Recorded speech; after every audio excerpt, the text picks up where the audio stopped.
స్తోత్రం స్తోత్రం పరిశుద్ధమైన దేవా తండ్రి, కృపా సత్య సంపూర్ణడానికి స్తోత్రాలయ్యా.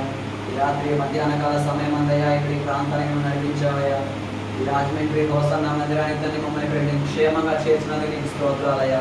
నీ కృపా కనికరంతో ఇక్కడ మమ్మల్ని ఆరోగ్యంతో ప్రయాణం అంతట్లో నీ చిత్రంతో జరిగించినందుకు నీకు స్తోత్రాలయ్యా.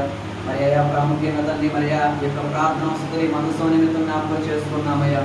ఆనాడు సొలొమోను ఏ రీతికైతే దావీదు ఏ రీతికైతే మనసు మోస్తున్నారో ఈ మనసు ఉచితనాన్ని మేము ఈ రీతిలో ప్రార్థన చేస్తున్నాం దేవా తండ్రి.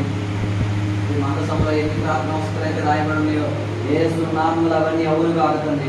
యేసు నామముల వాళ్ళ కార్యాలు సఫలపరచబడును కాకయ్యా. కన్నీరు తొడవబడును కాకయ్యా. దుఃఖము నాట్యముగా మార్చబడును కాకయ్యా. హృదయం ఉన్నటువంటి ఆవేదన తొలగిపోను కాకతండి.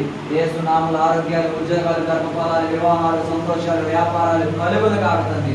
ఏ ఆలోచనతోనైతే ఏ చేతులతోనైతే ఏ కన్నీటి బాష్పిందులతోనైతే రాసి ఉన్నారో యేసు నామములో అదే నోటితో అదే కాళ్ళతో అదే చేతులతో మైకు పట్టుకొని సాక్షిగా సంఘంలోను సమాజంలో సాక్షిగా నిలబడును